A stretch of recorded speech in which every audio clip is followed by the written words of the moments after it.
ये ना अपने रजिस्टर, जिससे मैंने आपको कल ही बताया था, रजिस्टर अपने पास रखिएगा, ठीक है। इसमें आपको लिखना पड़ना है आज।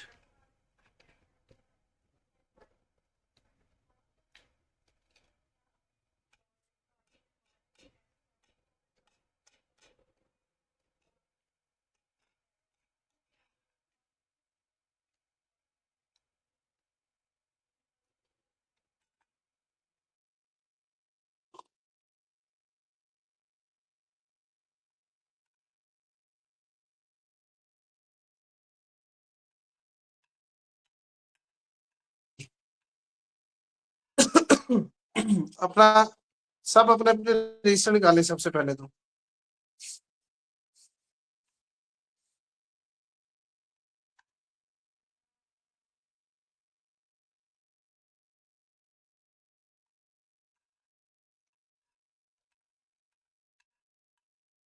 तारुफ पढ़ेंगे। आज हम उर्दू का थोड़ा सा यहाँ पर लिख लेता हूँ। नंबर 1 जी तारुफ, और नंबर 2 जी इसमें हम असनाफ नसर को पढ़ेंगे।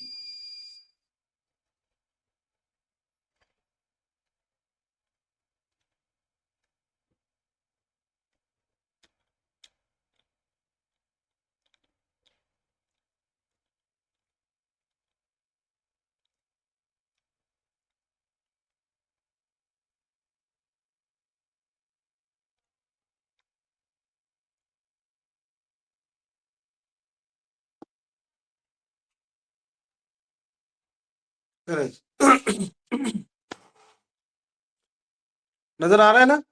ये ना मेरी लाइट जा चुकी बेटा, तो आप मुझे बता दें नजर आ रहा है आप सबको? चले लाइट आ गई, आ गई आ गई। बताऊंगा कि जो उर्दू जुबान है इसका तारुफ। उर्दू बेसिकली इसमें सवाल एक पूछता है कमीशन आपसे कि उर्दू जो है वो कहाँ से अखज की गई है। उर्दू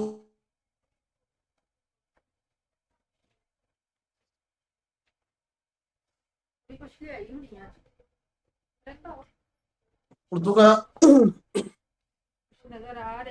बेटा तुर्की जुबान का लफ्ज है। उर्दू तुर्की जुबान का लफ्ज है, ठीक है।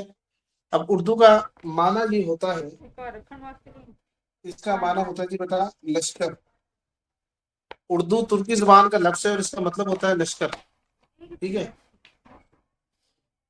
दिमाग सही रहेगा लाला होने लाला मेरा पोता लाला। अब उर्दू के हवाले से थोड़ा सा भी सुन ले, वैसे लिखेंगे ना कि उर्दू बेसिकली बेटा ये ना, ये मुगलों के दौर में जो लश्कर होते थे या उनसे आबादी होती थी या बाजार को, वो उर्दू कहते थे मुगलों के दौर के अंदर, ठीक है।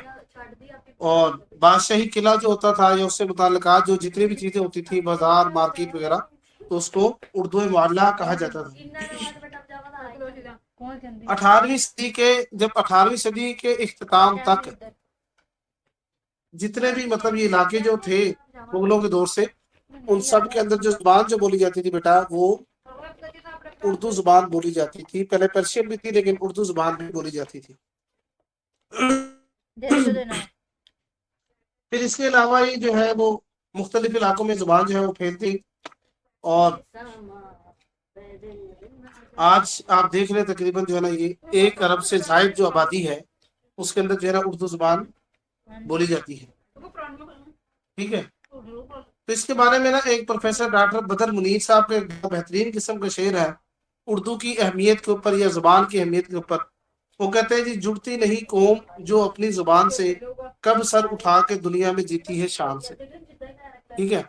तो ये उर्दू जुबान की अहमियत को जो है वो उजागर करता है ये डॉक्टर बदर मुनीर साहब का जो है वो शेर। वो कहते हैं जी, जुड़ती नहीं कौम जो अपनी जुबान से, कब सर उठा के दुनिया में जीती है शान से।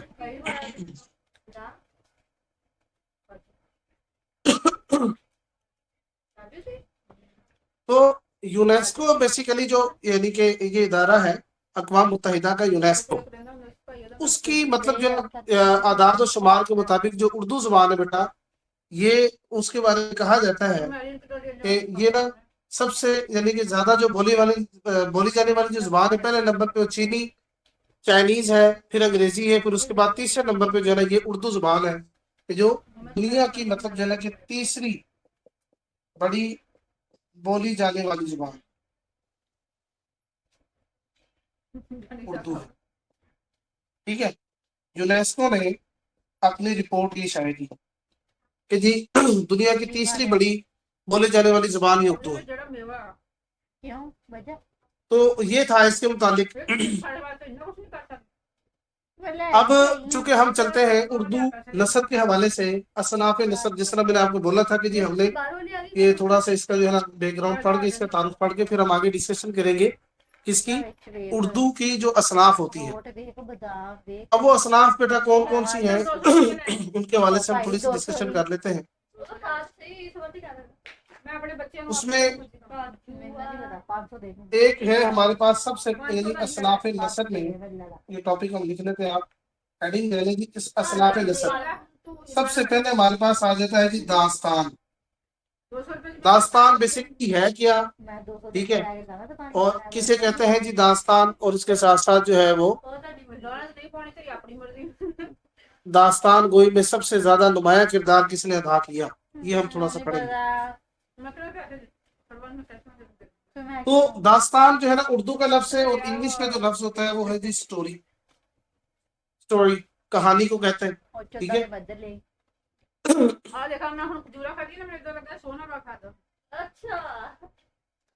तो जनाब इसका जो आगाज हुआ था वो दक्कनी दौर से हुआ था। इंडिया के अंदर एक इलाका है दक्कन, तो दक्कनी दौर से दास्तान का आगाज हुआ। सबसे उल्टा दक्कनी दौर से दास्तान का आगाज हुआ ठीक है। अच्छा, फिर उसके बाद जो है वो बड़े बड़े दक्कन से जनाब ये जो है वो शुरू हुआ इंडिया के इलाके में। फिर ये जनाब वो मुल्क के जो तूलो अरस जितने भी इलाके थे उनके अंदर जो है दास्तान का शौक पड़ा। लोगों ने जो है इसके लिए बकायदा जगह मुकर्रर करते, वक्त मुकर्रर करते, ठीक है, और वो दास्तान मतलब जो तैयार करते थे वो कहते और सुनते थे। तो इसके बारे में कि वो इंशाल्लाह खान इंशा का एक शेर मुझे याद आ गया कि सुनाया रात को किस्सा जो ही, सुनाया रात को किस्सा जो ही राजे का, तो अहले दर्द को पंजाबियों ने लूट लिया। ठीक है, तो मकसद ये है इसमें, यानी हर जुबान सॉरी जितने भी जो इलाके होते थे तो लोग क्या करते, वो एक जगह पर जहाँ इकट्ठे हो जाते और आपस में वो दास्तान कोई करते, कहानियां सुनाते। कहानी का मतलब क्या होता है, कहने की चीज। तो दास्तान मतलब कोई भी कोई वकूआ हुआ तो उसके मुतालिक कुछ बातें बताना, कुछ कहना, ये कहते हैं इसको दास्तान में।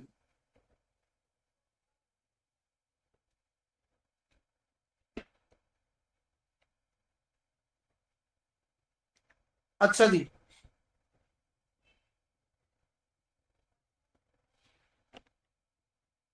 किताबें आए आपके सामने कि जिन्होंने या कुछ वो नाम आएंगे कि जिन्होंने इसके अंदर जो है ना वो काफी जो है ना वो अहम किरदार अदा किया।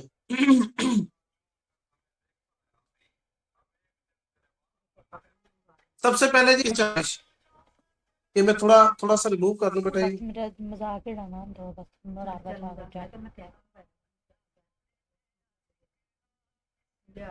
ये आप लिख लें। एक दास्तान है किस्सा चहार दरवेश, ठीक है। अब इसको लिखा किसने है, बेसिकली इसको लिखा था जनाब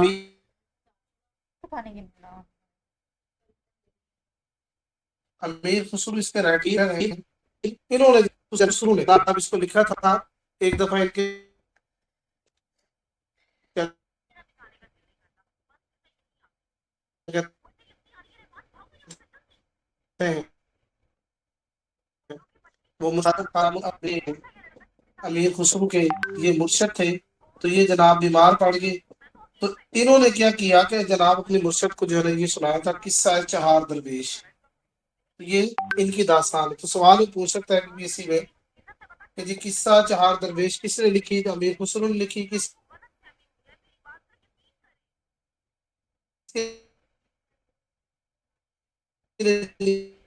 सुनाने के लिए अपने मुर्शिद खान के लिए जनाब उन्होंने ये लिखा।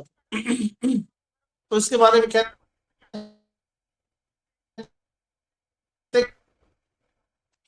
क्या कहते हैं, सेहतियाब हो गए थे।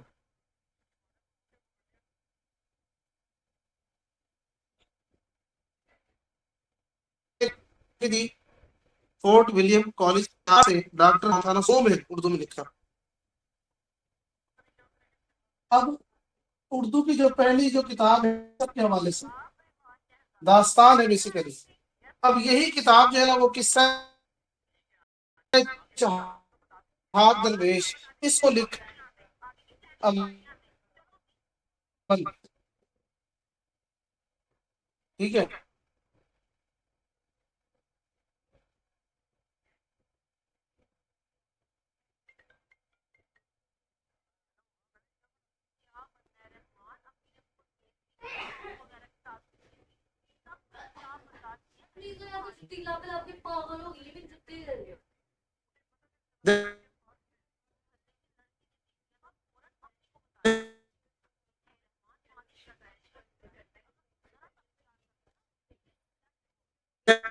से हुआ, समझते बात को।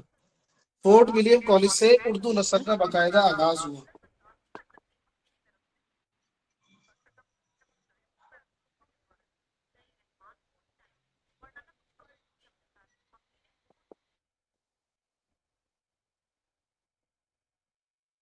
दास्तान अमीर हमजा, ठीक है।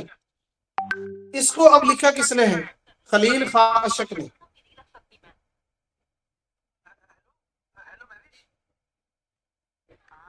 दास्तान अमीर हमजा खलील खां अशक की लिखी हुई किताब है, ठीक है।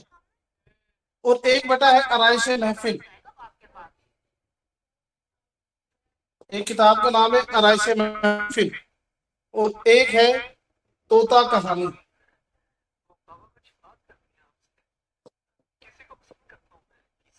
ठीक है। अब ये जो दो किताबें ना बेटा, ये दोनों किसने लिखी हैं? हैदर बख्श हैदरी, हैदर बख्श की हैदर बख्श हैदरी की लिखी हुई ये दोनों किताबें हैं। एक ये भी है और एक ये भी है, आराइश महफिल और तोता कहानी।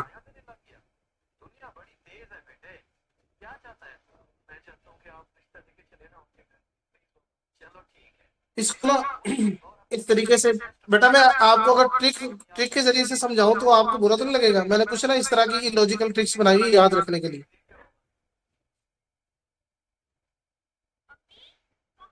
जी सर बता दें।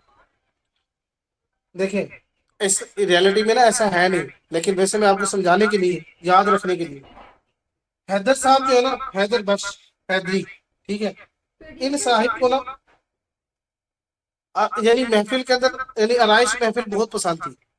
महफिल के अंदर बैठकर ये तोता कहानी सुनना पसंद करते हैं। हैदर साहब महफिल के अंदर बैठकर तोता कहानी सुनना पसंद करते हैं, तो इसीलिए इन्होंने ये दास्तान भी लिखी और ये भी लिखी, आराइश महफिल तोता कहानी। याद रह जाएगा बेटा? जी सर। Yes okay. सर। अच्छा, ये ना इस तरह की कुछ ट्रिक्स बनानी पड़ती है बच्चों को ना, मतलब याद करवाने के लिए।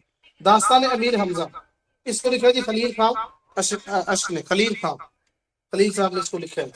ये दास्तान की किताब है। अब इसी तरीके से एक किताब है जी फसाना अजाइब।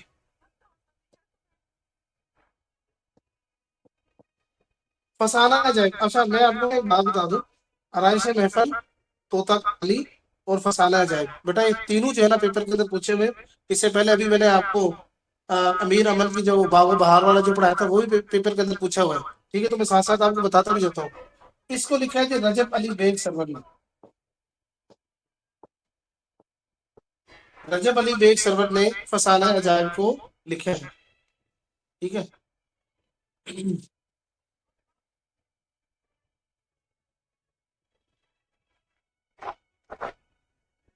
बेटा ये था दास्तान, मैंने सबको जन्म उसके दास्तान के लिए कहानी को कहते हैं, कोई हिकायत या कोई बात क्या नकल बयान करना है, ठीक है। और शुरू स्टार्टिंग के अंदर जो है ना दास्तान का जो है ना वो बकायदा जो आगाज हुआ था और कॉलेज से, कलकत्ता से। वैसे तो उसकी जो स्टार्टिंग है ना, जो बिल्कुल स्टार्टिंग वो दक्कन से हुई थी। दक्कन के बाद फिर कलकत्ता, हैदराबाद वगैरह मुख्तलिफ इलाकों में फैल गई थी। फिर लोग ना किस्सा कहानियां जो है ना वो बनाते, और फिर जो रात के वक्त बैठ फिर होते, सुनाते, मुशायरे होते, एक दूसरे को सुनाते, पढ़ते वगैरह। तो ये फिर इस तरह जो है दास्तान का जो है ना वो यानी बकायदा एक आगाज हो गया था दल से, फोर्ट विलियम कॉलेज से 18वीं सदी के अंदर, ठीक है।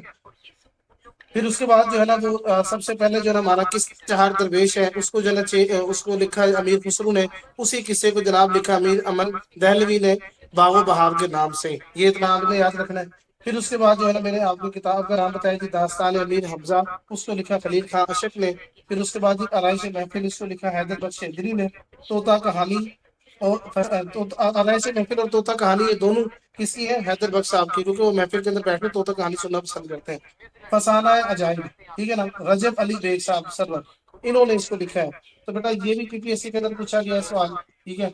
और ये दोनों भी जो है ना पीपीएससी के अंदर पूछे गए, ठीक है। तो ये दोनों बड़े इंपॉर्टेंट है, तो इनको आपने लिख लिया है, रिमूव कर दूं मैं,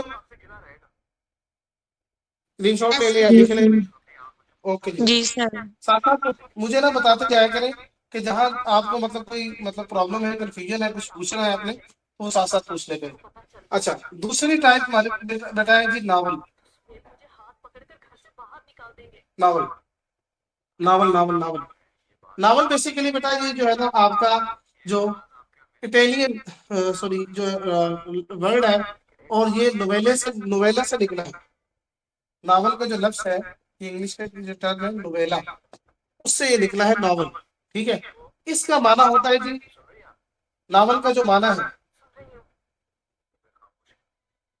अकेला,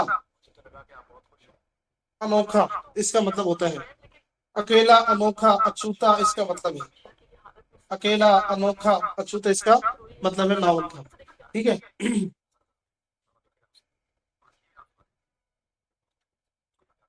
नावल में ना ये चीज थोड़ी सी ख्याल रखी जाती है, इसमें ना कुछ हकीकत के ऊपर मबनी बात होती है। हकीकत पर मबनी यानी जो गुफ्तगू है वो की जाती है नावल के अंदर। और जबकि जो दास्तान हमने पीछे पढ़ी है ना, उसमें खिलाफे क्यास बातें होती हैं, यानी उसमें गैर पर फर्जी बातें होती हैं, जिसको हम इंग्लिश में कहते हैं जी फिक्शन।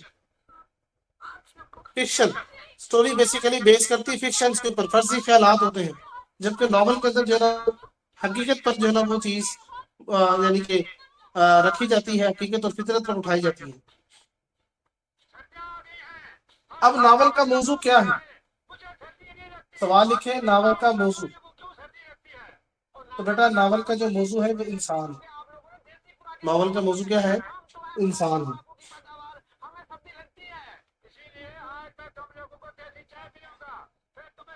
अब इंसान क्या होता है जी, इंसान बेचारे हालात से, वाकयात से, परेशानियों से, इन चीजों से बेसिकली इंसान घिरा होता है। तो जो नावल है ना बेसिकली वो क्या करता है, इसकी अक्कासी करता है। इंसान के जितने भी हालात वाकया जो जिस तरह की उसकी जिंदगी चल रही होती है, वो यानी मिसाल के तौर पे जो है ना कि वो नावल के अंदर वो चीजें बयान की जाती है, ठीक है। अब नावल में कई किस्मों के होते हैं। मिसाल के तौर पर नावल के आप एग्जाम ले लें, इस्लाही नावल नंबर 2, एक इस्लाही नावल है। नंबर 2 जी समाजी।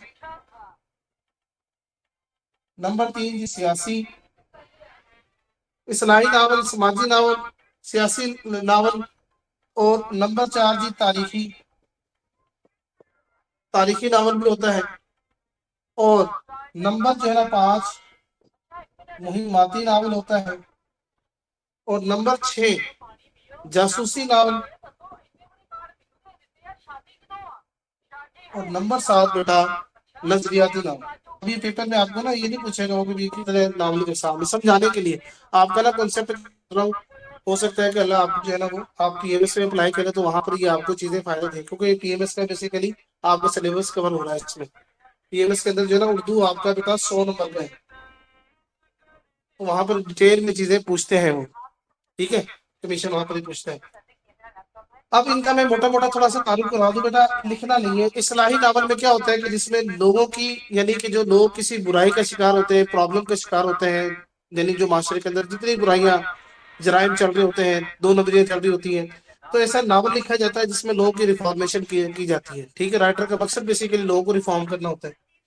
समाज, समाजी नावल क्या होता है बेटा? समाज कहते हैं मुआशरे को, हिंदी का बेटा लफ्ज है ये, ठीक है। समाज कहते हैं मुआशरे को, तो मुआशरे के मुतालिक जिसमें डिबेट हो तो उसको क्या कहते हैं? समाजी नावल। सियासी क्या होता है? सियासी पॉलिटिक्स को कहते हैं, सियासत को कहते हैं। ठीक है, तो जो हुकूमत है, जो स्टेट है, बेसिकली उनके फंक्शंस क्या है, उनकी एडमिनिस्ट्रेटिव बॉडी क्या है, वो वर्किंग कैसी कर रहे हैं, अच्छी वर्किंग कर रहे हैं, सही नहीं कर रहे, व्हाट्सएवर जो भी उनके फंक्शंस काम है, वो समाज सियासी नावल के अंदर बयान किए जाते हैं।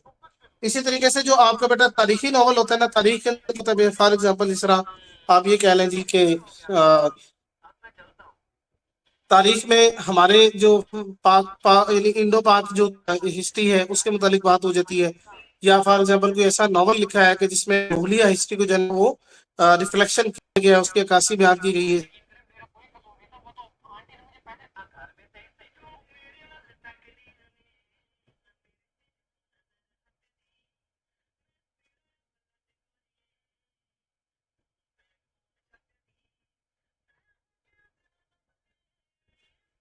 एक नॉवल किसे कहते हैं बेटा?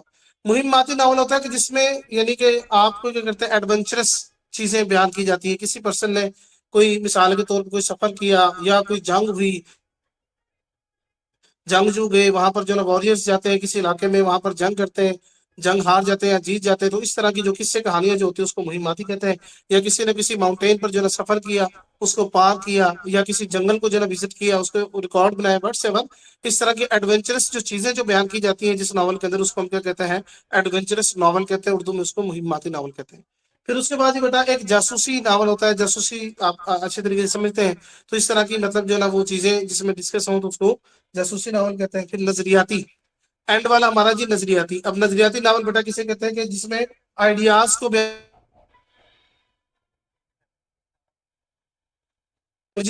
हो, मुस्लिम चाहे कोई और पर्सन हो, तो उनकी जो है ना वो आइडियोलॉजीज बयान की जाती है, बयान किया जाता है आइडियोलॉजी, तो उसको हम क्या कहते हैं बेटा? नजरियाती नावल कहते हैं, जिसमें किसी नजरिए को मद्देनजर रखा जाता है। ठीक है, तो ये बेटा इसकी जो ना बेसिकली एग्जाम है।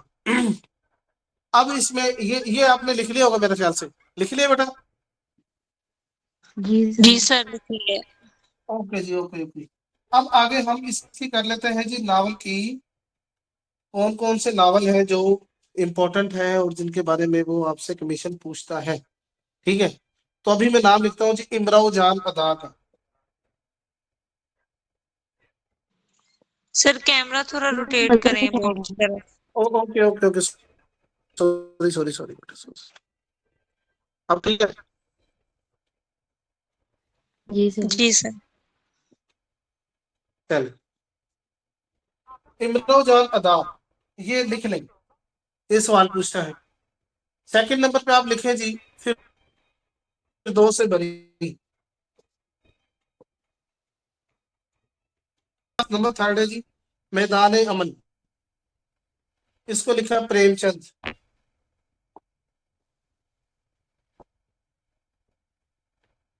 प्रेमचंद ने मैदान अमन को लिखा, और बाजार हुसन को भी इसने ही लिखा। बाजार हुसन भी इन्होंने लिखा प्रेमचंद ने, और मैदान अमन भी इन्होंने लिखा, प्रेमचंद।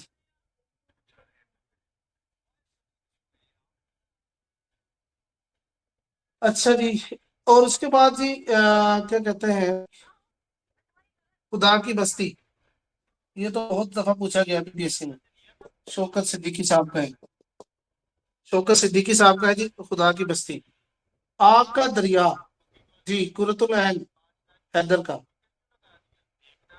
ये भी बहुत दफा पूछा गया है। कुर्रतुल ऐन का है ये, आग का दरिया। ठीक है, फिर दो से बरी।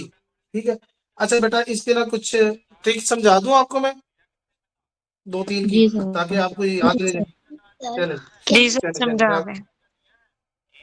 बेटा जो है ना ये, इसकी ट्रिक तो है मेरे पास। फिर दो से बरी, ये चूंकि मौलाना साहब है ना, मौलाना साहब है, मौलाना अब्दुल हलीम शरफ साहब है, तो वो डेफिनेटली जन्नत की बातें करते हैं, फिर दोस्त की बात करते हैं, तो आपको जो है ना जाएगा फिरदौस बरी किसने लिखा है? मौलाना अब्दुल हलीम ने। ठीक है। अब ये जो ये ना ये बहुत दफा पूछा जाता है। अब इसको कैसे याद रखेंगे? प्रेमचंद, ठीक है, बेसिकली चले फीमेल है, वो मैदान में निकली तो उसे उसे वहां पर जो है ना बाजार हुस्न नजर आया, वो है भी जो है ना वो खातून है, तो इस तरह की चीजें वो ज्यादा यानी क्वालिटी वाली जो चीजें हैं, ब्यूटी वाली चीजें ज्यादा पसंद करती है। तो मैदान में गई तो उधर वहां पर बाजार हुस्न देखा उन्होंने, प्रेमचंद ने, इस तरीके से उसको दिमाग में उठा ले। ठीक है। और आग का दरिया, आग का दरिया, इसको लिखा जी कुर्रतुल आइन ने। ठीक है। कुर्रतुल आइन का मतलब क्या होता है? आंख की ठंडक। ठीक है, क्या होता है बेटा? आंख की ठंडक। तो ठंडक का मुजाद क्या होता है? आग। ठंडक का मुजाद क्या होता है? बोले। आग। आग। तो इस आइन का मतलब आंख है, और इस कुर्रा का मतलब होता है ठंडक। तो इधर बेटा आग और इधर ठंडक। ये मैंने बताया था ना आपको, ये ना कुछ इलॉजिकल मतलब ट्रिक्स होती हैं। देखें हम मटेरियल हमारा काफी ज्यादा है, तो इस तरह की छोटी छोटी बेटा ट्रिक्स बनानी पड़ती है ताकि आपको ना पेपर में किसी किसी चीज से ना कुछ पता लग जाए, कुछ आइडिया हो जाए। तो इस तरह की चीजें फायदेमंद होती है आपके लिए। चले, ये लिख लिया आपने? जी सर। जी सर, ओके लिख जी। लिया। चलो। और इसमें ना बेटा एक दो और है, अभी मैं आपको लिखवाता हूँ। ये मैं ऊपर वाले ना यहाँ से रिमूव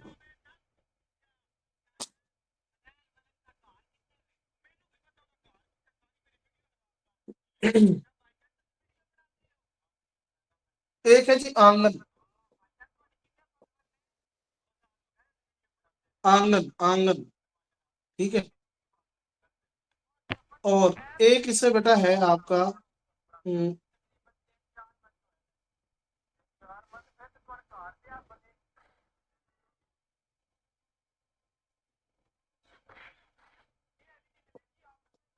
भाव और राख। ये मैंने लिखवा दिया था, तो ये 7 और ये 8। बहाव और राख। ठीक है? उदास नस्लें। सर ये 8 नंबर पे क्या लिखे है?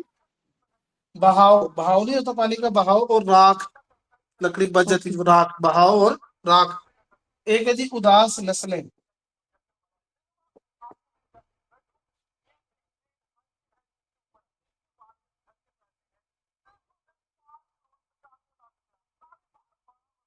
राजा गिद्ध,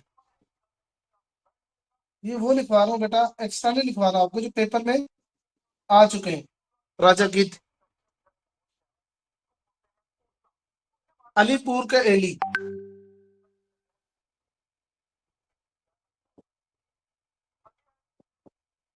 अब ये देखें, आंगन को लिखा जी खदीजा मस्तूर उसने मस्तूर ने। बहाव और राख, बहाव और राख, इसको लिखा है जी मुस्तंसर हुसैन।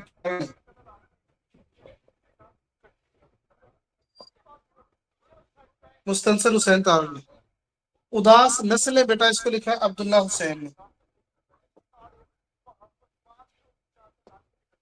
अब्दुल्ला हुसैन। उसके बाद ये आपको पता है राजा की, मैंने भी नहीं। मैं बाद में लिखूंगा, आपसे पूछता हूँ। अलीपुर कह लीजिए मुमताज मुफ्ती ने। मुमताज मुफ्ती। ठीक है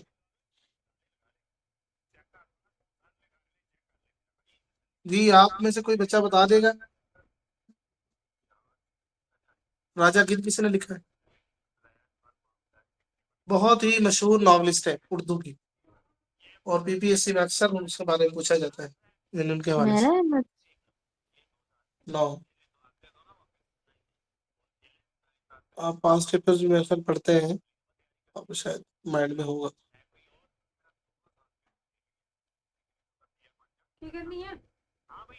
चलें जी, लिखिए देता हूँ। बानो कुदसिया, बानो कुदसिया। तो आंगन को लिखी खदीजा मस्तूर ने। ठीक है।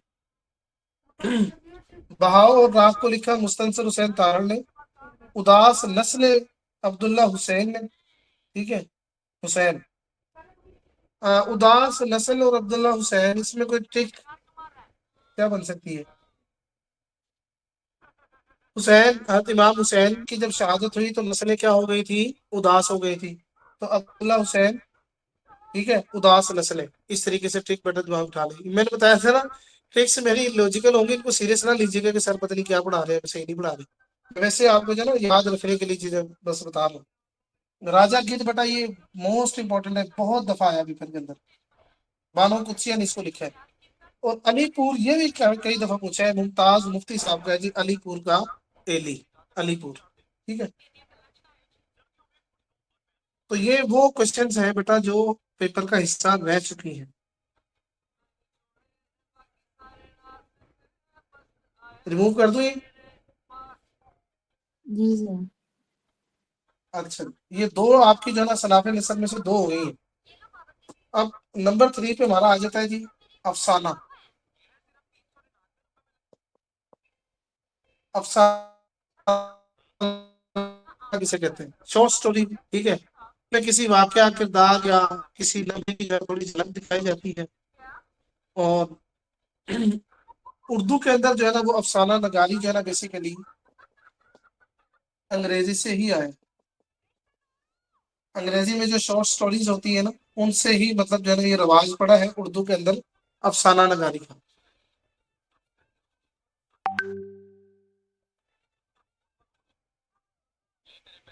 पहले चूंकि नॉवल को भी उसमें भी कुरान के अंदर भी तो वो ना बड़ी लंबी लंबी होती थी, तो अब लोग चूंकि दौर चेंज हो गया ना, लोग तो थोड़े मसरूफ हो गए हैं, तो इसीलिए ना वो शॉर्ट स्टोरीज वो लिखी जाती है, इसलिए इसको जो है ना शुरू कर दिया गया था, मुख्तसर जैसे उसको बयान किया था।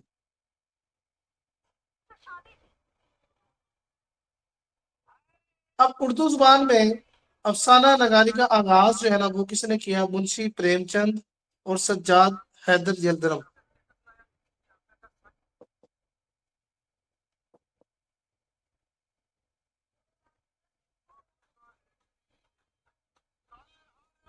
इन दो लोगों ने क्या किया जी? अफसाना नगारी का आगाज किया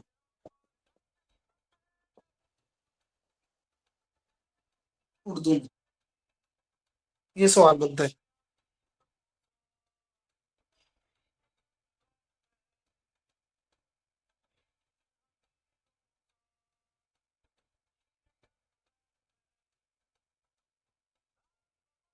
तो इन दो बंदों के लिए ज्यादातर मतलब जो है ना ये आता है कि आगाज के हवाले से, ठीक है। उसके बाद ही इनमें फिर एक नाम कुर्रतुल ऐन है, वो हैदर का भी आता है, गुलाम अब्बास, इम्तियाज हुसैन, इशफाक अहमद, बानो कुदसी, गुलाम सकलैन वगैरह, ये सारे वो हैं कि जिन्होंने अफसाने के ऊपर, तो बहरहाल अफसाने में ना यही जो है ना वो ज्यादा इन दोनों के नाम आते हैं, मुंशी प्रेमचंद, सज्जाद हैदर जलदरम, इन दोनों का आता है। और उसके बाद जो है ना वो कुर्रतुल ऐन, ठीक है, इनका भी नाम आता है, बानो कुदसिया का नाम भी आता है। ये इन्होंने बस थोड़ा सा डाल के इसके बारे में बस यही कॉन्सेप्ट है, इसको बस आपने लिख लिया आपने? Yes sir. जी सर। ओके। Yes sir. हाँ जी सर जी, लिख लिए। फिर उसके बाद ही बेटा ड्रामा। ड्रामा बेसिकली बेटा ये यूनानी जुबान का लफ्ज है,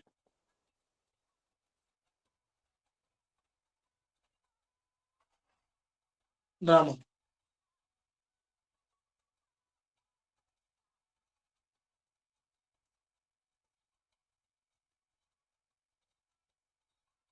अब इस ड्रामा में ना इसको थोड़ा सा समझिएगा, इसका ना एक प्लॉट होता है, प्लॉट, ये कोई डीएचए का प्लॉट नहीं, एक ड्रामे का होता है प्लॉट। अब इसमें जो इंपॉर्टेंट चीजें होती है बेटा, एक इसमें होता है जी किरदार, जो करेक्टर्स होते हैं। सबसे अहम चीज होती है जी स्टेज। ड्रामा हमेशा स्टेज के ऊपर जो है ना पेश किया जाता है। फिर उसमें किरदार होते हैं, फिर उनके ना यानी किरदार के एक्शंस होते हैं, तफाउल होते हैं, हरकत सकनात होती है, यानी उसमें लम्हात जो है ना वो देखे जाते हैं।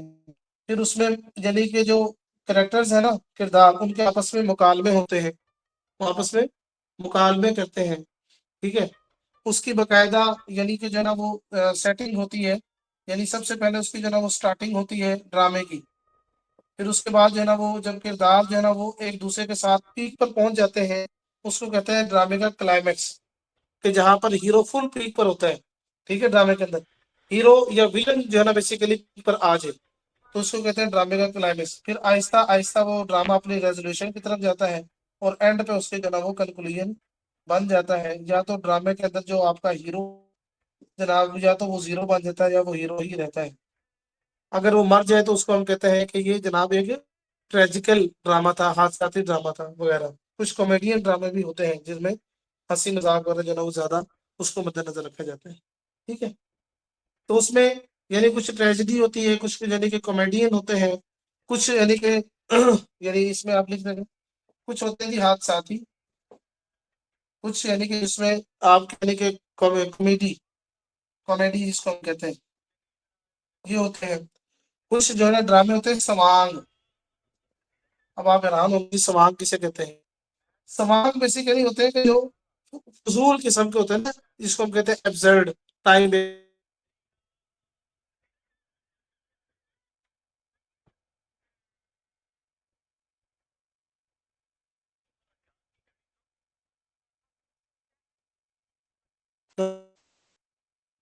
सर ठीक।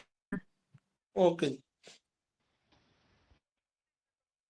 फिर इसके ना आगे बॉलीवुड ड्रामा होता है, वो हमारे जो है ना बेसिकली इसका हिस्सा नहीं है। अब इसके ना हमने ये देखने है कि उर्दू ड्रामे की इब्तदा बेसिकली जो है ना वो कहाँ से हुई। एक वाजिद अली शाह थे जनाब, उनके यानी बेसिकली ये आपने लिखनी होगा, इसके स्क्रीनशॉट ले ले बेटा, फिर समझाने के लिए जो है ना आपको कॉन्सेप्ट क्लियर की है ड्रामे के वाले से।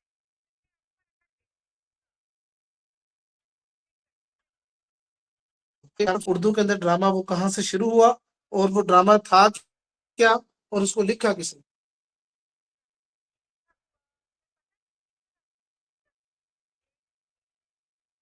सबसे पहला जो उर्दू का जो ड्रामा है बेसिकली वो है जी इंदर सभा। बेटा बहुत दफा पूछा है इसको, बहुत दफा पे पीएससी ने इसको पूछा। तो इंदर सभा बेसिकली ये ड्रामा है और लखनऊ बेसिकली एक तहसील है इंडिया के अंदर, वहां से इसका आगाज हुआ और इसको लिखा किसने जी, अमानत अली लखनवी ने। इसके राइटर है अमानत अली लखनवी, इन्होंने इसको लिखा है।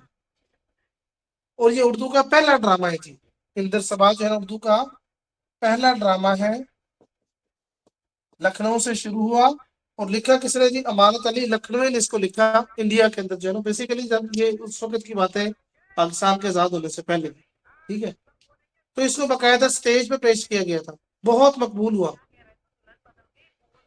और 19वीं सदी के बिल्कुल आखिर में, ठीक है, इस तरह मतलब जो है ना हुआ है। फिर उसके बाद बहुत ज्यादा ड्रामे आए। उर्दू ड्रामे में आगा हसन काश्मीरी का जो है ना नाम भी बड़ा अहमियत का हामिल है, ठीक है। उन्होंने 20वीं सदी के जो है ना आगाज में उर्दू ड्रामे वो लिखे। ये तो थे ना 19वीं सदी के अंदर, मतलब एंड पे इन्होंने लिखा, तो 20वीं सदी के अंदर जो है ना नाम आता है आगा हसन काश्मीरी का। तो उनके जो है ना कोई दो तीन ड्रामे हैं, वो मैं आपको जो है ना लिखवा देता हूँ। असीर हिस्स,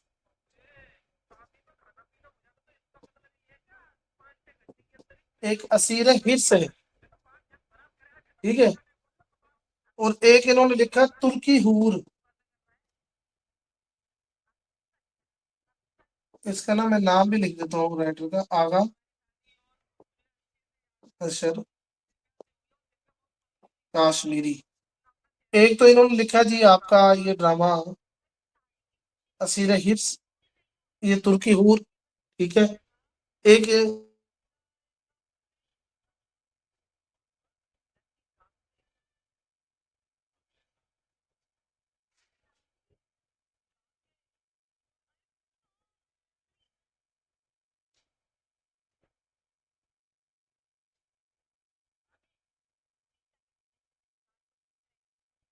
गजाली।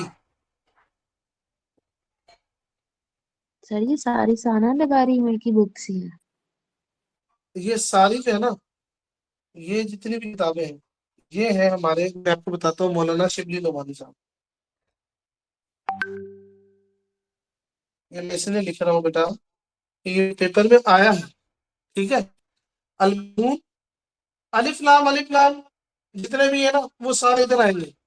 हा वाला पोर्शन चले जाएगा उधर उसके मतलब हाली साहब के पास, ठीक है।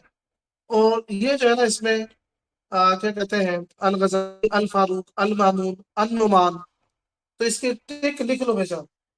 अलिफ लाम के साथ है मौलाना साहब के साथ, मौलाना शिबली नुमानी साहब, मौलाना शिबली नुमानी के साथ अलिफ लाम वाली जो है ना किताबें ये सारी आ जाती है, ठीक है। ये सवाल नंबर बायोग्राफी, अल मामून, सीरतुन नुमान, अल फारूक और अल गज़ाली, ये वेरी इंपॉर्टेंट है बेटा, ठीक है। इनमें से कोई एक भी क्वेश्चन आपको देता है तो आपने फटाफट लगा देना जी इसका एमसीक्यू से। अल मामून किसने लिखी? मौलाना शिबली नुमानी। सीरतुन नुमान किसने लिखी थी? शिबली नुमानी ने। अल फारूक किसने लिखी? शिबली नुमानी ने। अल गज़ाली भी शिबली नुमानी ने ही लिखी है।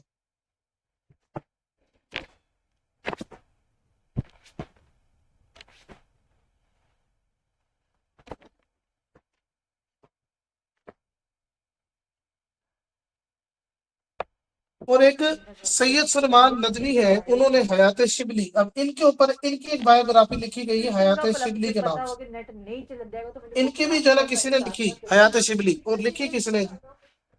सैयद सलमान नदवी ने।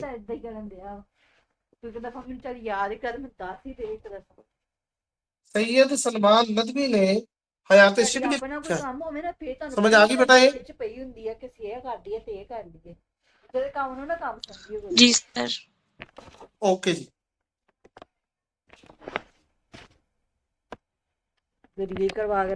आगे आ रहे जी, ये मैं रिमूव कर दूं यहाँ से।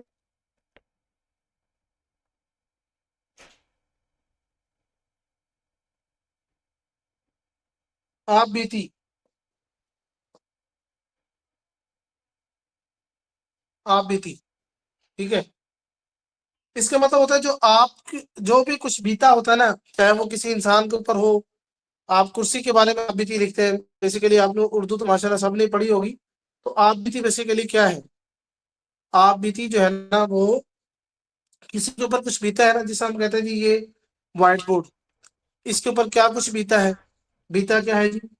ये बेसिकली इसके पीछे लकड़ी है ना, तो लकड़ी की बीती क्या है? इसकी बीती हम बताते हैं जी, इसके साथ जो बीता क्या है। पहले ये हम वो कहता है जी कि मिसाल के तौर पे व्हाइट बोर्ड अपनी आप बीती बता रहे हैं जी, मेरे साथ ये हुआ। ये व्हाइट बोर्ड मिसाल के तौर पे किसी सोफे से बात कर रहे हैं, फर्जी कर रहे हैं ना। वो कहता है जी मैं पहले जो है ना फलां इलाके में ना, फलां शहर में, फलां गांव में ना, एक पहाड़ के ऊपर मैं एक दरख्त का हिस्सा था। मुझे जो है ना वो जालिमों ने काट दिया, फिर मुझे आरे पे ले जाया गया, फिर मुझे जो है ना मेरी मरम्मत की गई। मेरे जो है ना जो जिस्म के जो उस यानी कि जो हिस्से जो पार्ट से वो अलग कर दिए गए।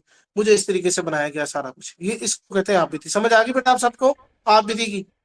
जी सर। अच्छा, तो ये बस कॉन्सेप्ट जो है ना वो आप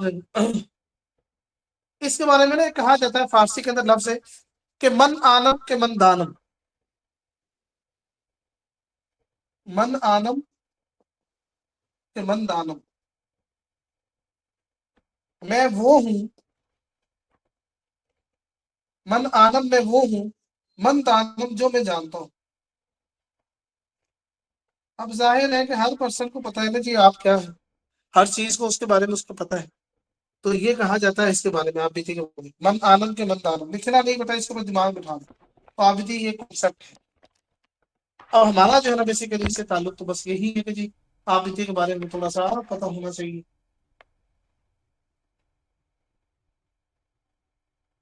अब ये है काला पानी, एक आप बीती है जी काला पानी। और नंबर 2 एक है जी केदे फंग, ये पेपर में आया है, केद, ठीक है। याद अयाम इशरत फानी, याद अयाम इशरत फानी, बस नंबर 1 2 एंड 3। काला पानी बेसिकली बेटा लिखी है किसने?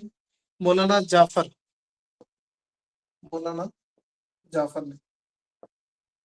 ये फरंग किसने लिखी है जी? हसरत मुहानी ने। और ये किसने लिखी? याद अयाम, ये मिर्जा फरहतुल्लाह बेग ने।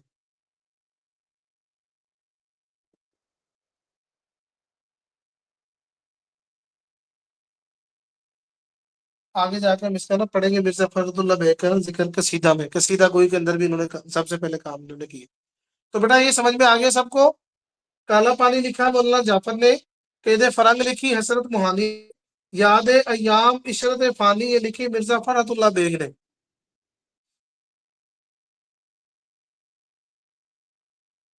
आप भी ये मेरा इसका पॉइंट नंबर 6 था, ठीक है, इसका स्क्रीनशॉट ले लें। अब हम आगे चले। Yes sir. जी सर। बस 2-3 रह गई, फिर इसको वाइंड अप करते हैं जल्दी जल्दी। एक होता जी खाका। खाका आज के इस लेक्चर से इंशाल्लाह आपका ये जो टेंशन है ना, ये असनाफे नस्ल जो तंग करती है आपको बार बार इनकी किताबों के हवाले पूछ रहे थे, ये टेंशन खत्म हो जाएगी इंशाल्लाह। खाका का मतलब होता है बेटा इंग्लिश में स्केच। किसी भी चीज को आपने देखा, उसको पिक्चराइज कर दिया जी, उसको बयान कर दिया, ठीक है, इसको कहते हैं स्केच खींच देना। फॉर एग्जाम्पल आप जाते हैं बाहर, तो आपने रोड पे देखा जी एक्सीडेंट हो गया जी गाड़ी का किसी के साथ, ट्रक के साथ, तो आपने जो देखा, जो जो हुआ आपकी आंखों के सामने, आप हूबहू उसको बयान कर दे, उसको कहते हैं स्केच खींच देना।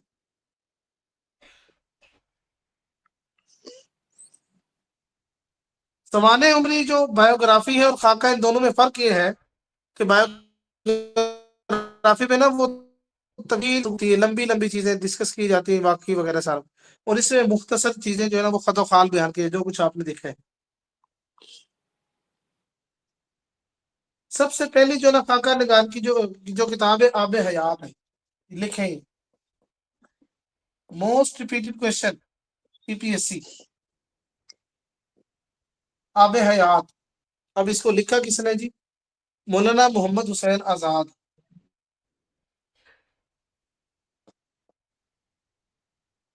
आब हयात उन्होंने लिखी है।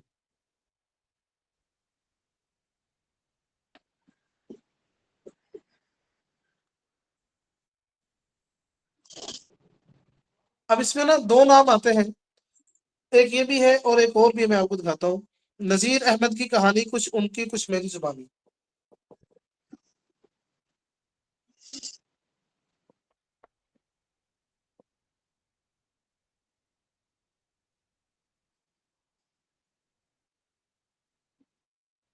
ये है बेटा,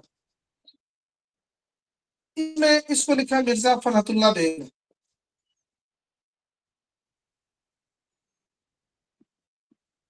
किताब सबसे पहली खाका निगारी के हवाले से आब हयात है। सबसे पहली अगर सवाल ये पूछे ना कि सबसे पहली खाका निगारी की जो ना किताब वो कौन सी, आब हयात, उसको लिखा है मौलाना मोहम्मद हुसैन आजाद ने। ये सवाल पूछा, और ये भी बेटा पूछा है नजीर अहमद की कहानी, कुछ उनकी कुछ मेरी जुबानी, इसको लिखा है मिर्जा फखरुद्दीन बेग साहब ने। इनको भी कहा जाता है कि सबसे पहले जो ना खाका निगार है। तो अगर आपसे सवाल ये पूछे कि सबसे पहले खाका निगार है, तो आपने जवाब में लिखना है कि मिर्जा फखरुद्दीन बेग है, तो उसको टिक कर देना।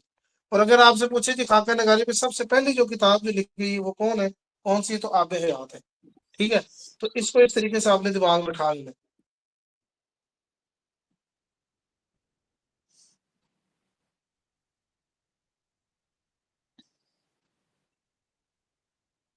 तो सर अगर मिर्जा फखरुद्दीन बेग पहले खाका नगार है तो उनकी बुक होनी चाहिए थी ना।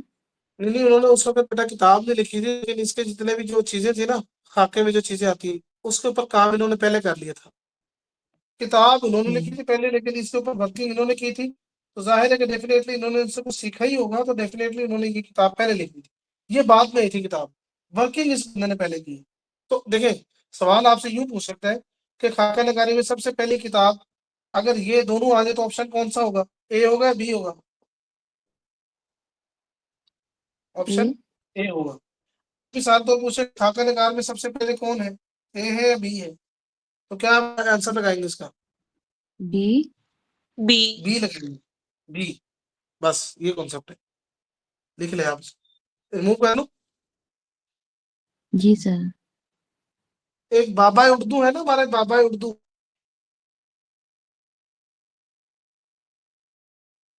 समझते हैं आप बाबा उर्दू को? मौलवी अब्दुल हक। जी सर। ये चंद हम असर किताब है, चंद हम असर, लिखी बाबा उर्दू उन्होंने, बाबा उर्दू मौलवी अब्दुल हक ने।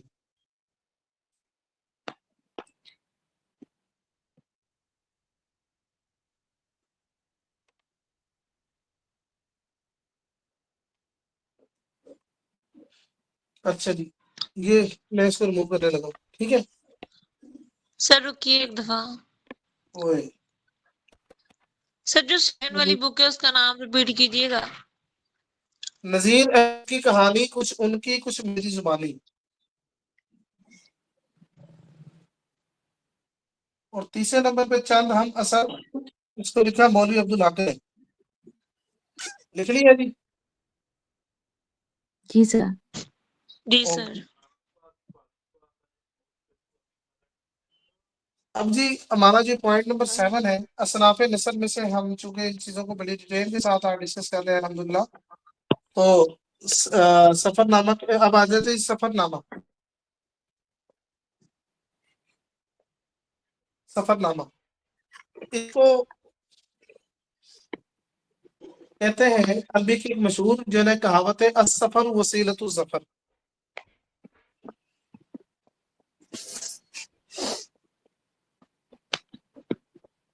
ये आपने लिखा है, समझाने के कॉन्सेप्ट दे रहा हूँ कि सफर जो है ना कामयाबी का जरिया है, ठीक है। जब इंसान सफर करता है तो डेफिनेटली ये भी कहा जाता है सफर कामयाबी की कुंजी है।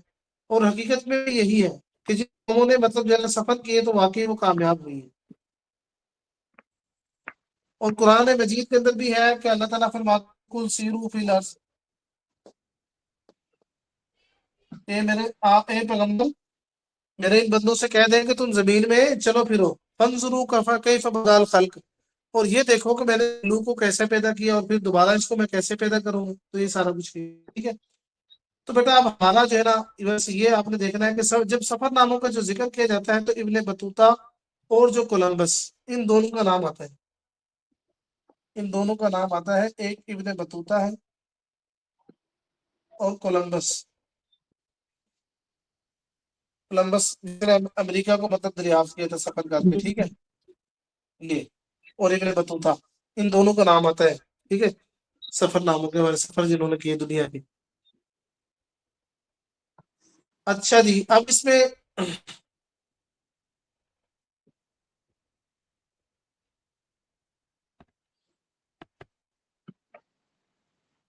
कुछ सफरनामे हैं, वो किताबें मैं आपको दिखाता हूँ।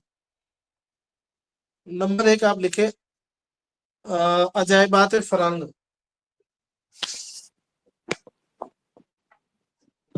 अजायबात है फरंग, इसको लिखा है जी यूसुफ खान। यूसुफ खान। कंबल पोश, चले पूरा नाम लिख ले या ना लिखे मेरा, ये बस आपने याद रखना है जी, यूसुफ खान है। अजायबात फरंग, ठीक है। नंबर 2 हमारे पास जी मौलाना शिबली नुमानी का सफरनामा है, रूम और मिस्र और शाम।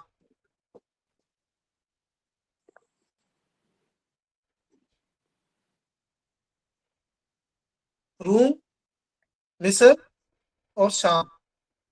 रूम बेटा ये आपका आ जाता है वो जो मेडिटेरियन सी के जो इलाका है ना, इटली के नीचे, अफ्रीका के ऊपर जो मेडिटेरियन सी है, और उससे ऊपर हम जाएंगे तो यूरोप, यानी बिटवीन यूरोप एंड, यानी जो आपका यूरोप का पार्ट है जिसमें आपका इटली वगैरह सारा, स्पेन, ठीक है। तो ये सारे नीचे नीचे जितने भी कंट्रीज है, तो वहाँ का जो इलाका है जो ये रूम कहलाता है, गोहेरा रूम उसको कहते हैं।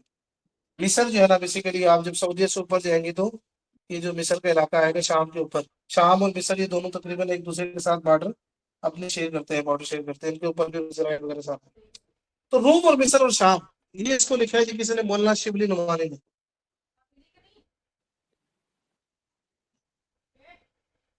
मौलाना शिबली नुमानी ने। एक है जी नक्श फरंग, बस ये 3 आप जान, सर अब्दुल कादिर,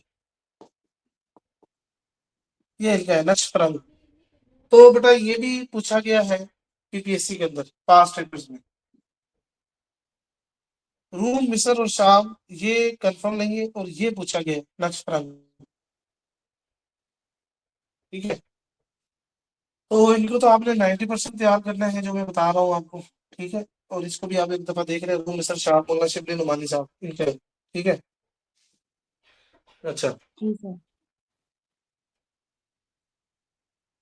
एक है ये, 2 सफरनामे बड़े अहम हैं कि दुनिया मेरे आगे तमाशा मेरे आगे।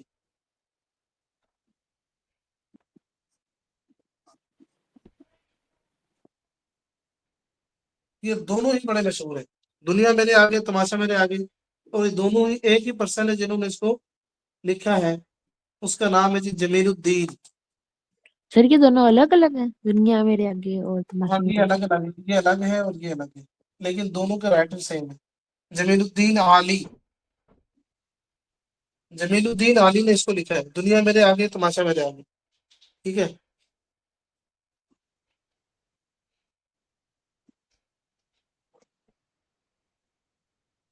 खुशबू का सफर,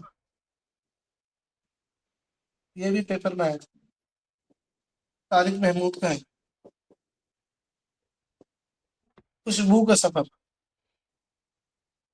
ये 4 हो गया और ये 5। खुशबू का सफर तारिक महमूद साहब ने लिखा है। दुनिया मेरे आगे तमाशा मेरे आगे जमीलुद्दीन जमीलुद्दीन आली ने लिखा है। नक्श परंग सर अब्दुल कादिर ने, ठीक है। और नूर शाह मोहम्मद शबीर नुमानी, अजायबात की फन यूसुफ खान कम्बोज, इन्होंने लिखा। बस ये जो है ना, लेके चलते हैं बस।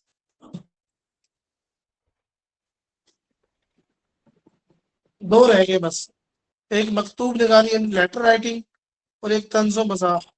इतना अहम नहीं है, मकतूब नगारी इंपॉर्टेंट है, तंज़ो मज़ाह इतना अहम नहीं है। बस ये यहाँ पर ही एंड हो जाता है। ये रिमूव कर दूं? ठीक है। जी सर। अच्छा बेटा, एक ना वो क्या कहते हैं, नावल नगारी के अंदर ना, उनका नाम बताना आपने यार। उर्दू का सबसे पहले नावल कौन सा है?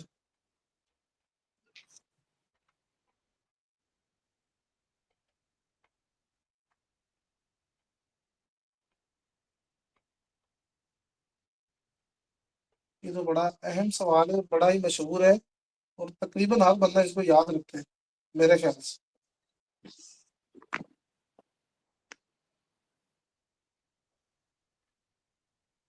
मकतूब नगारी, लेटर राइटिंग। तो जी नावल जो है उर्दू का सबसे पहला,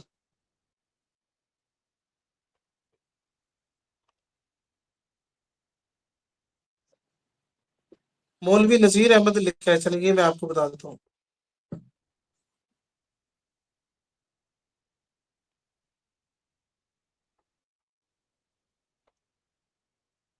आपने देख के आना, ठीक है।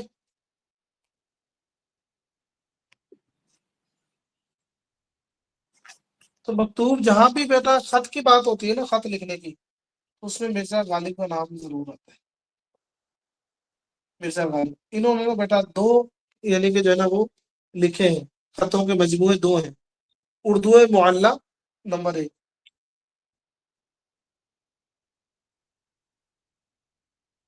उर्दू मुअल्ला है किनका है, और नंबर 2 उर्दू हिंदी, उदय हिंदी और उर्दू मुअल्ला, मिर्जा गालिब का सबसे पहले मकतूब नगारी के, यानी कि इनके मकतूब नगारी के ये 2 एक्सक्यूज मी मजमूए हैं। सर, जी ये पहला नावल मेरा दिल उरूस है। हाँ जी मुरातुल बिल्कुल, अरूज।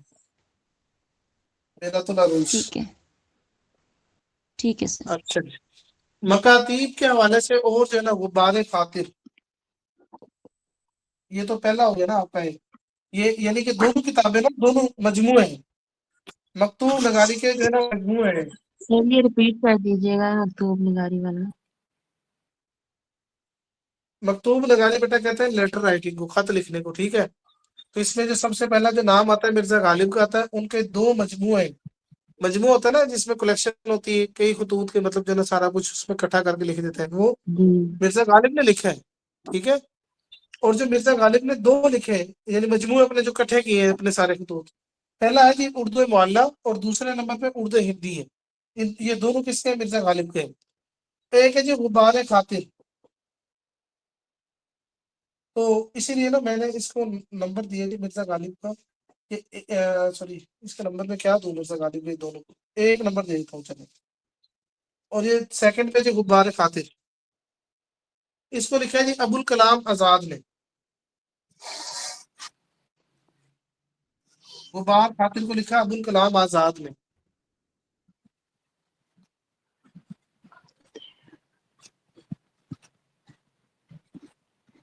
Okay sir. तो बेटा ये ना बस इतना इसको जो है ना बस रखे, ठीक है। तो ये थी उर्दू की जो है ना चंद अहम अहम असनाफ नसब के हवाले से, ठीक है। तो जो मैंने आपको ये सारी चीजें बता दी और समझा दी, पढ़ा दी, तो ये टॉपिक अल्हम्दुलिल्लाह हमारा अच्छे तरीके से जो है ना वो कंप्लीट हो चुका है। इसमें जो है वो जो जितनी भी चीजें थी अल्हम्दुलिल्लाह मैंने आपको अच्छे तरीके से करवा दी है, ठीक है। तो सबसे जो पहले हमने क्या डिस्कस किया था, जरा बोलिएगा, दास्तान को, ठीक है। और उसके बाद हमने किस चीज को डिस्कस किया, बोलते जाए बेटा कोई। दास्तान, नॉवल। अच्छा, सर दास्तान, नॉवल के बारे में एक किया है। मिनट एक मिनट एक मिनट, अफसाना दास्तान, नगारी, नावल, अफसाना, अफसाना, ड्रामा, हम्म, खाना उम्री, स्वाना और उम्री, सवाने उमरी, आगे जी सर, खाका, आका, खाका निगारी, सफरनामा, मकतूब नगारी, मकतूब निगारी। मकतूब नगर। चलिए, 1 2 3 4 5 6 7 8 और 9। बेटा ये 9 टॉपिक आपके क्लियर होंगे कि नहीं हो गए आज? जी यस सर। सर, हो गए हाँ जी। अल्हम्दुलिल्लाह। जी सर, अब हो ना गया। मैं कुछ चीजें आपको ना अच्छे तरीके से बेटा समझाता हूँ, देखें तैयारी बेसिक करते हैं कैसे। हमारे ना स्टूडेंट्स को बेचारे जो है ना एक तो डायरेक्शन नहीं मिलती, जब मिलती है तो इतनी देर में एज निकल जाती है, ठीक है। तो ये है कि बेटा आपने ना जो यानी ये सब्जेक्ट है उर्दू, उर्दू के हवाले से बात कर रहे हैं। तो इसमें ना आपने ऐसे नहीं करना कि जिस तरह आज आपने ना वो पास पेपर्स पकड़े, तो जनाब उनके जो ना जो आखिर में जो लिखे हुए हैं जी, मतलब उर्दू वाला पोर्शन, उसको रट्टा लगाना शुरू कर दिया। बंदा कहता है मेरी तैयारी होगी, ठीक है।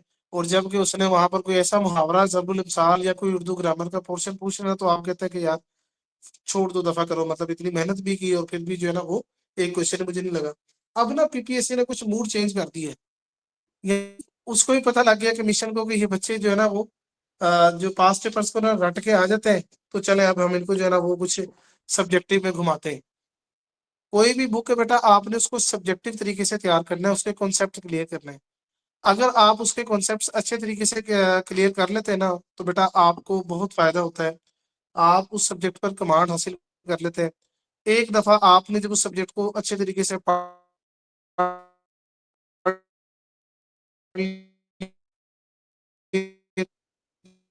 तैयार कर लिए, अपने नोट्स बना लिए, तो इंशाल्लाह उसमें से आपको सारा पोर्शन लगता है।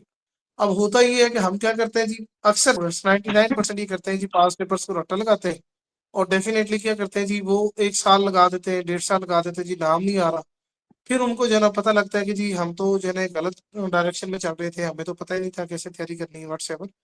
तो बजाय कि आपको जो है ना 1 साल बाद इन चीज़ों का पता लगे, तो अल्हम्दुलिल्लाह ये बेहतरीन प्लेटफॉर्म आपको दिए गए हैं। इसमें हम हर हर चीज़ को आपके लिए अच्छे तरीके से मेहनत कर करके जो है ना वो लेके आते हैं, तैयार करवाते हैं। तो इन क्लासेस को आप अच्छे तरीके से लें इंशाल्लाह। इसका ख्याल रखें, वक्त की पाबंदी का ख्याल रखें, घर बैठ के कहीं जाए बगैर आपको बेटा अच्छा मटेरियल जो है ना आपको मिल रहा है।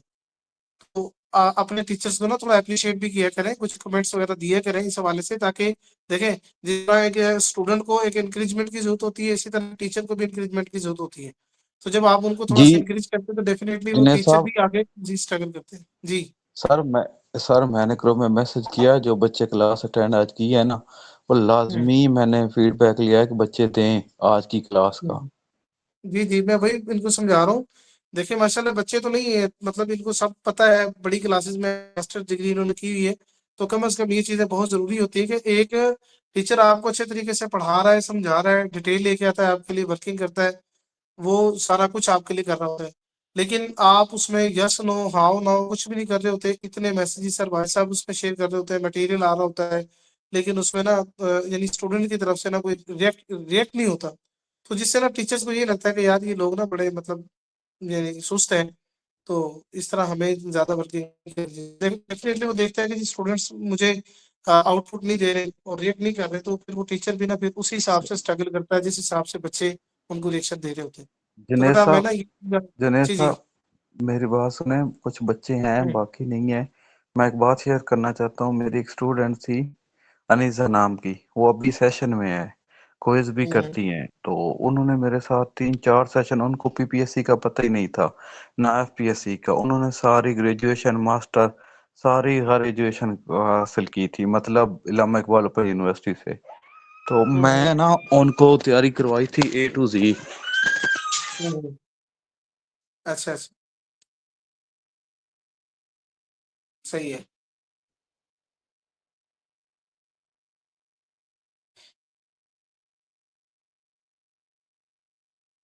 जी वजी साहब। मेरी ना वो अल्हम्दुलिल्लाह उनकी अब जॉब हुई है उनकी, वही हम्म, भी दूसरा मोटरवे पुलिस में है।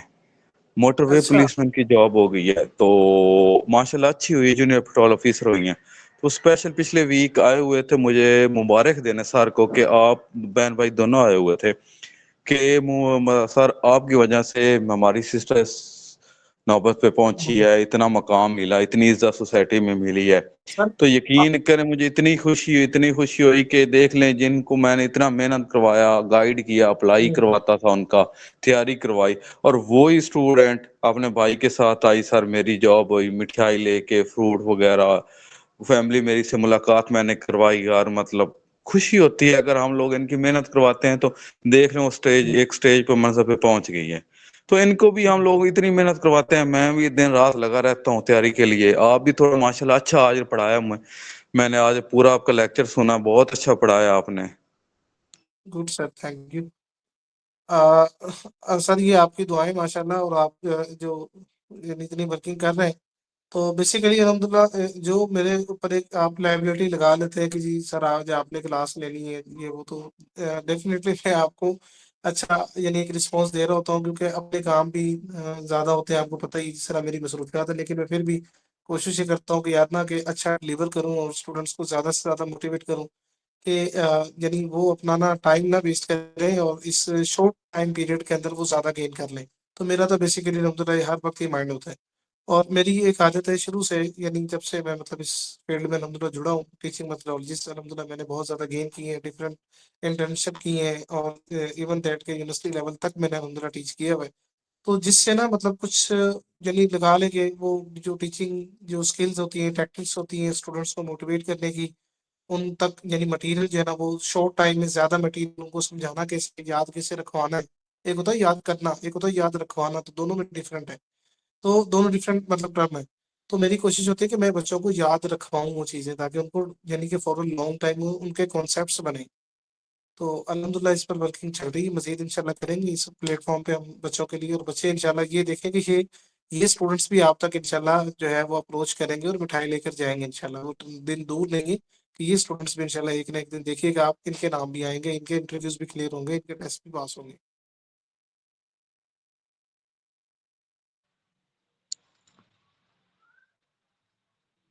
सर माशाल्लाह आज की क्लास काफी इंफॉर्मेटिव थी और आप लोग वाकई काफी स्ट्रगल कर रहे हैं। मींस ग्रुप में भी मटेरियल आता रहता है। मैं कहती हूँ कि इतनी कम फी में इतना ज्यादा कोई भी नहीं करता ना। तो अल्लाह ताला आपको अच्छी इसका बात है। अजर दे। और हम जो है वो कुछ स्टूडेंट बेटा वाकई अपनी मंजिल तक पहुंचना चाहते हैं और वो वहां तक जाने के लिए उन्हें आपकी जरूरत है। बाकी आप ऐसे ही बेटा पढ़ाते अब रहे और ये इंशाल्लाह हम वाले इंशाल्लाह मैं बनेंगे। मेरी एक बड़ी कोशिश होती है। और ना एक और बेटा मैं एक चीज और क्लियर कर दूं ना यहाँ, वो मैं अक्सर वाजिद साहब से भी कहता रहता हूँ, क्योंकि बंदा जिस फील्ड के साथ जुड़ जाता है ना उसको बेटा उसकी हर चीज प्रोज एंड कॉन्स हर चीज का पता लग जाता है। मुझे ना यही इस फील्ड का अल्हम्दुलिल्लाह बड़ा एक अच्छा तजुर्बा है मेरा। रिसेंटली मैंने ये भी दिया था इसी पे, तो मेरा उन 491 स्टूडेंट्स के अंदर मेरा नाम भी है। ठीक है, जो जिन्होंने पास किया उसको, और भी कुछ टेस्ट पास किए डेफिनेटली। अभी तो मैं अपनी जॉब अल्हम्दुलिल्लाह कर रहा हूँ, लेकिन मैं ये कहता हूँ कि देखिए कि मैं भी एक आप ही की तरह मतलब एक इंसान हूँ। ठीक है, लेकिन मैं जो जिन चीज़ों को मैं समझता हूँ ना कि जो मेरी मतलब कामयाबी को या मुझे जो थोड़ा सा ज़्यादा बूस्ट करनी है, या मुझे थोड़ा उन स्टूडेंट से ज़्यादा यानी यूनिक बना रही है, डिफरेंट बना रही है, डिस्क्रिमिनेट मतलब मैं हो रहा हूँ दूसरे स्टूडेंट से, वो बेटा ये है इसका क्रक्स आपको आज मैं बता दूं। अगर आप उन चीज़ों को फॉलो करेंगे तो इंशाल्लाह सुम्मा इंशाल्लाह कि आपको बड़ा फायदा होगा, और आप भी टेस्ट पाओगे, आप भी इंटरव्यूज क्लियर करेंगे। वो ये है बेटा, जी सर आप लिख लें बेशक इस चीज़ को, कि आपने रेलिवेंट चीज़ें, अब जिस तरह आपने कितना मटेरियल पढ़ा है ना, आपने इसके अलावा उर्दू का कोई पोर्शन नहीं पढ़ना। आपके सामने कोई कुछ भी आपको सेंड कर देना, उसे भाई मैंने ये नहीं पढ़ना, मुझे जो पढ़ाया है बेसिकली मैंने उसको अपने दिमाग के अंदर बिठाना। अब होता ये है, जी ठीक है। ये मटेरियल मैंने आपको पढ़ा दी है। अब आपके सामने जी उर्दू के हवाले से कोई नई चीज आ गई ना, तो आपने क्या करना है, आप कोशिश करेंगे कि जी मैं इसको भी रट लूं, इसको भी याद कर लूं। वो आपने समझा भी नहीं, सीखा भी नहीं, उसका कॉन्सेप्ट भी आपके माइंड में नहीं है, आप उसको भी उसके साथ शामिल कर लेते हैं, इसमें मिला देते हैं, तो चीजें क्या हो जाती है, मिक्स हो जाती है, उनकी सीक्वेंस नहीं बनती, उनके यस आपने सर, लेक्चर नहीं लिए होते। इस वजह से बेटा बिल्कुल। स्टूडेंट्स के कॉन्सेप्ट नहीं बन रहे।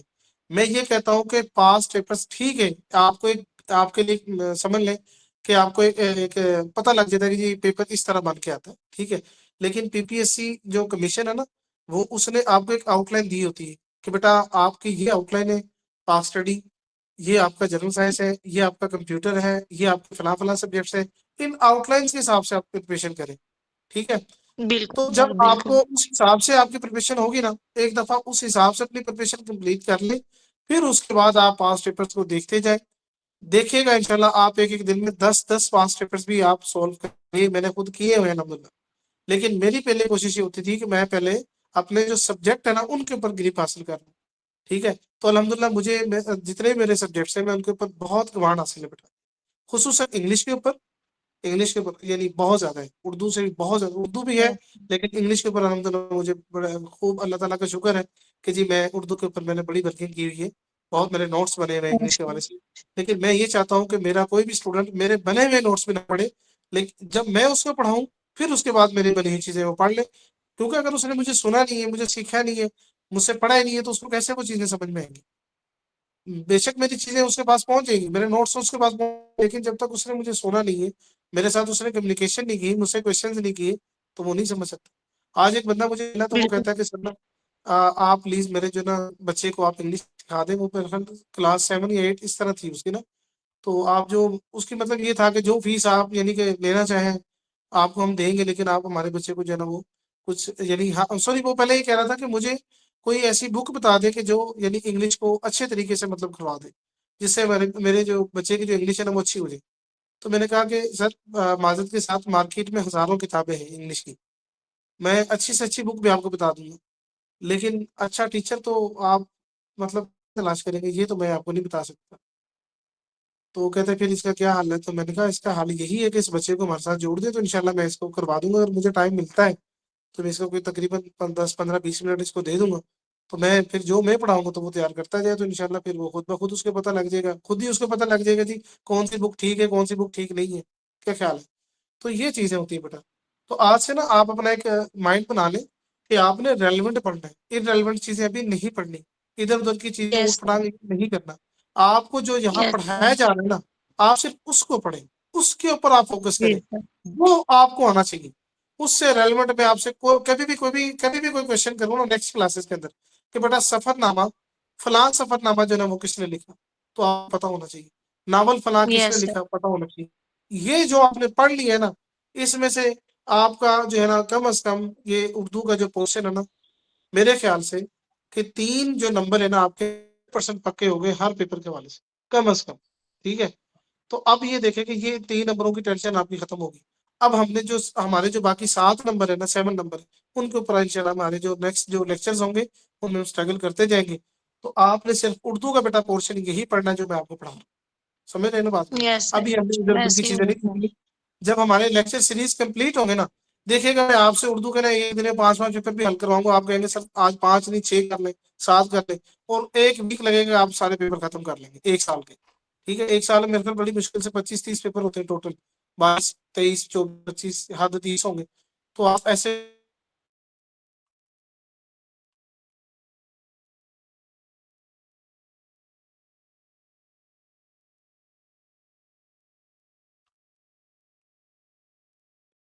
जियोग्राफी, हिस्ट्री अल्हम्दुलिल्लाह मैं बच्चों को ना बाकायदा यानी वो बताता हूँ, वो उसका बना के ना वो मैप यानी बनाते हैं, तो उसमें यानी कि वो सारा उसका नक्शा बनाते हैं जी हम एशिया को पढ़ रहे हैं, इसमें 48 कंट्रीज है, फलां फलां फलां फलां कंट्री कहाँ पर है, इसका जो है ना वो कैपिटल क्या है, करेंसी क्या है, इस कंट्री की जो है ना हिस्ट्री क्या है, बेसिकली यहाँ पर कौन आया था, कैसे ये आज़ाद हुआ था, कैसे मतलब इसकी जो है ना बाउंड्रीज वो वगैरह सारा कुछ अलहमदुल्ला हम वो करते हैं। इसके साथ कौन सा सी लगता है, इसमें कैनाल्स कितनी है, रिवर कौन से है, कहाँ कहाँ से वो निकल रहे हैं, कैसे कैसे वो बनते हैं, कौन से समुद्र में जाके वो गिरते हैं, इसकी मशहूर जो है ना प्रोडक्ट क्या है, इकोनॉमिकली ये कंट्री कैसा है, बस इसको इस लिहाज से हमने देखना होता है। तो जब एक दफा वो सारी चीजें कवर हो जाती है ना, जब बच्चा एक दफा कवर कर लेना उस सब्जेक्ट को, तो मैं मान ही नहीं सकता कि वो बच्चा कभी फेल हो जाए, नाकाम हो ही नहीं सकता। बिल्कुल सर, ऐसे ही है। 100% ये चीज है। तो इन इन इस लिहाज से इस डायरेक्शन में आपने तैयारी करनी है। हमारे साथ बेटा आप 3 माह गुजार लें एक दफा, आपने बड़ा टाइम लगाया होगा, एक दफा हमारे साथ भी टाइम गुजार के देखें, 3 मंथ आप लगाएं और फिर देखिएगा आपकी इंशाल्लाह जो है ना, कोई पेपर आप दें तो ऐसे आप इंशाल्लाह फटाफट एमसीक्यूज करके आया करो। सर मेरा फर्स्ट टाइम है ना, तो आज मेरी सेकंड क्लास थी, मींस